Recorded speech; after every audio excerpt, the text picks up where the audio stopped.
Mic wireless ini saya beli sudah lumayan lama ya, kira-kira 4 tahunan yang lalu dari toko elektronik terdekat yang kebetulan beberapa karyawannya sudah saya kenal sejak zaman masih saya sekolah dulu bro. Jadi lumayan lah, bisa dikasih harga yang miring sedikit lah, dikasih potongan ya. Saya dapat harga 450.000. Kalau di toko-toko lain rata-rata harganya di atas 500.000 bro. Nah, dapat potongan 50.000, lumayan kan, bisa buat ngopi.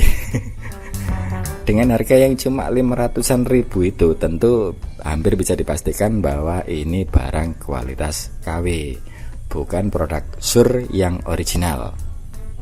Lalu sampai seberapa parahkah kualitas dari mic wireless versi KW ini? Sebelum saya bicara soal kekurangannya, kita bahas dulu ya soal kelebihannya. Barang KW kok ono kelebihan segala toh ya. ya adalah bro, masa nggak ada kelebihan sedikit pun. Yang namanya barang KW kan sudah pasti harganya jauh lebih murah daripada harga versi originalnya, dan itu adalah salah satu kelebihannya, ya kan?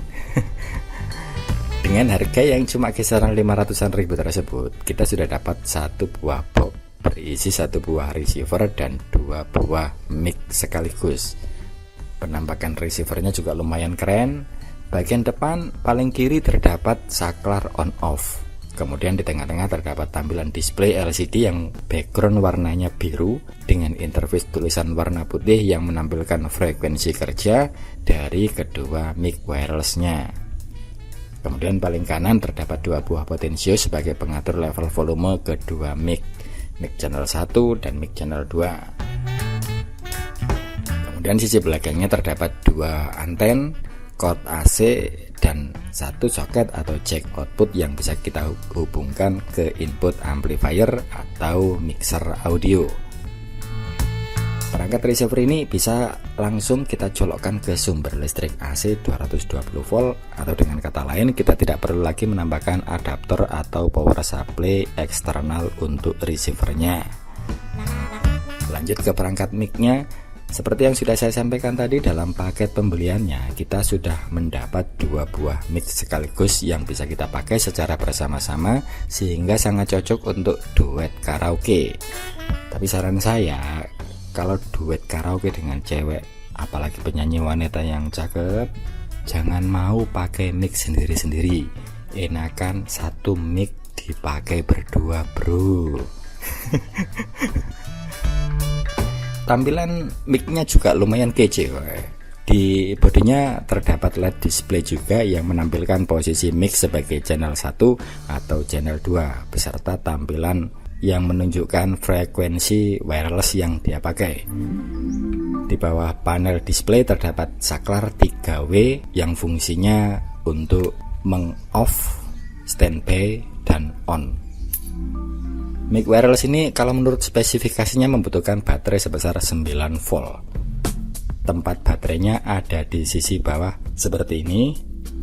Sayangnya slot baterainya adalah 2 buah slot baterai tipe AA atau A2.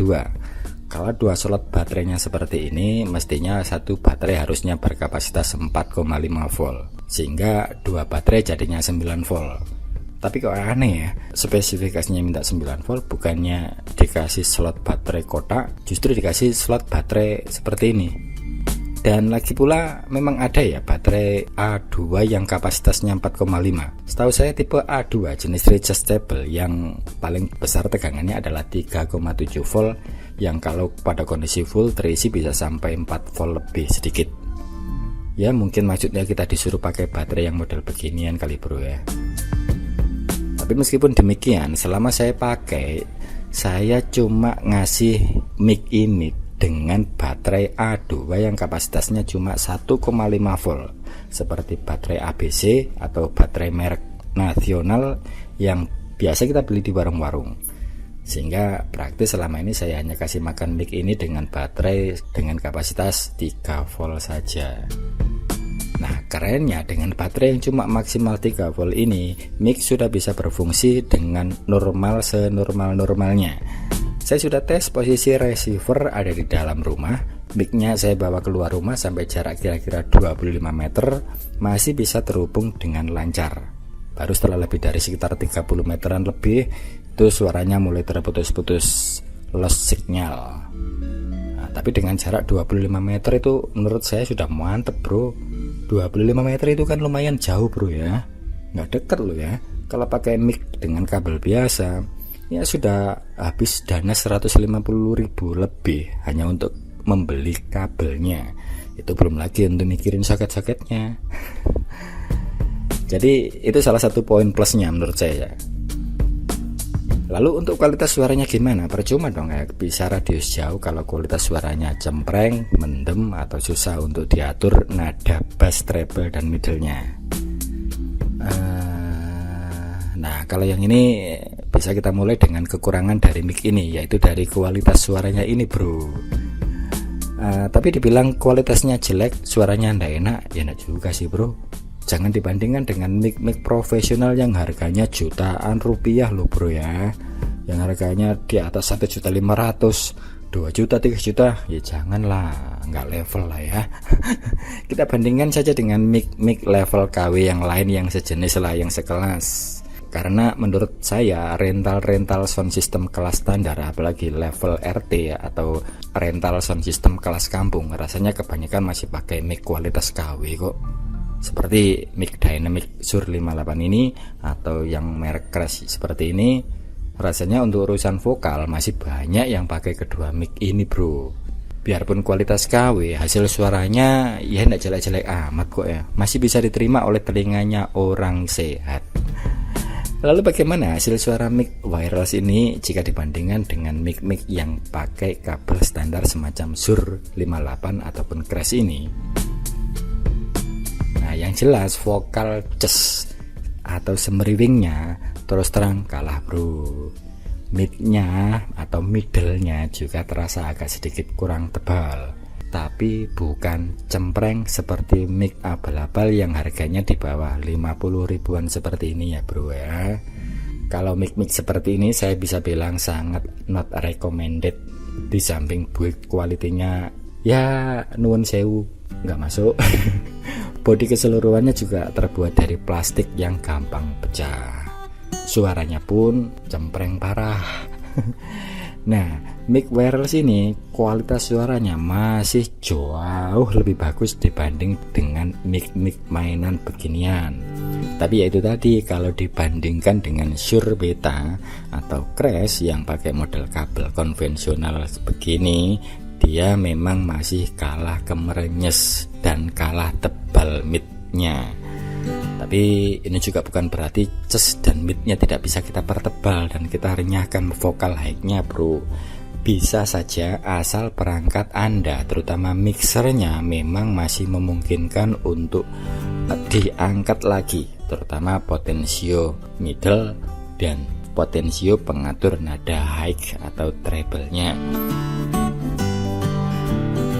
Jika dengan mic kabel seperti Shure 58 atau Crash ini, setting potensio high pada mixer yang biasa saya pakai pada posisi jam 1 atau jam 2. Tapi pada channel mixer yang bertugas mengatur tone dari mic wireless ini, potensio treble-nya harus saya putar sampai full atau sampai jam 5 untuk bisa memperoleh suara jazznya. Soalnya kalau settingannya nggak saya full kan, jazznya nggak keluar, nggak enak bro. Dan saya juga sudah pernah mencoba ganti spool mic wireless ini dengan meminjam spool mic Crash ini. Jadi ceritanya spool mic ini saya lepas untuk menggantikan spool bawaan mic wireless, dengan harapan karakter suara yang kurang ces tadi adalah karena kualitas spoolnya. Tapi ternyata sama saja bro, mic wireless ini meskipun pakai spool mic dari merek Crash, ternyata hasil suaranya sama saja, masih kurang ces untuk treble-nya. Jadi kayak efek ya, bukan karena faktor kualitas spool, melainkan bagian preamp atau kualitas op-amp audio dari bawaan receivernya. Jadi mungkin ini salah satu kekurangan dari mic wireless seri ULX8 ini, yang menurut saya bukan kekurangan yang terlalu mengecewakan sih. Kekurangan lainnya adalah baik receiver ataupun mic-nya semua casing dan bodinya terbuat dari bahan plastik, sehingga kesan kokoh dan mewahnya nyaris tidak ada. Lah harganya juga cuma 500.000 bro, masa minta yang serba mewah? Yang bener saja. Jadi soal bodi dari plastik ini harus kita maklumi ya bro, karena ya harga 500.000 masa minta yang terkesan elit, ya mimpilah. Dan satu kelemahan lain yang ini bagi saya sedikit kurang sreg adalah soal pensaklarannya. Saya sendiri belum pernah membongkar bagian body mic ini, sehingga belum tahu persis jalur pensaklaran di dalamnya seperti apa. Tapi dengan mode saklar 3W atau 3 langkah, yakni on, standby, dan off, khusus pada posisi off, sepertinya mic ini tidak benar-benar 100% kondisinya off atau mati total. Karena meskipun sudah kita off kan dan tidak kita pakai selama misal 1 minggu lah, kemudian jika baterainya tidak kita lepas, maka lama-kelamaan baterainya akan terkuras dengan sendirinya atau habis dengan sendirinya. Artinya saklar yang posisinya off tidak berfungsi 100% mematikan baik rangkaian transmitter ataupun rangkaian preamp yang terdapat di dalam mic ini, atau tidak memutus jalur yang terhubung dengan baterainya, sehingga jika baterai tidak dilepas, maka biarpun mic-nya kondisi mati dan dibiarkan nganggur, baterainya bisa habis dengan sendirinya. Jadi mic wireless ini jika memang sudah tidak dipergunakan, kita harus ambil baterainya. Ya imani-manilah, daripada habis nganggur nanti sewaktu-waktu butuh ternyata baterainya habis, kita harus beli lagi. Nah begitu bro, kurang lebih kelebihan dan kekurangan dari mic wireless merek Shure ULX 8 ini. Semoga bisa jadi bahan referensi. Terima kasih.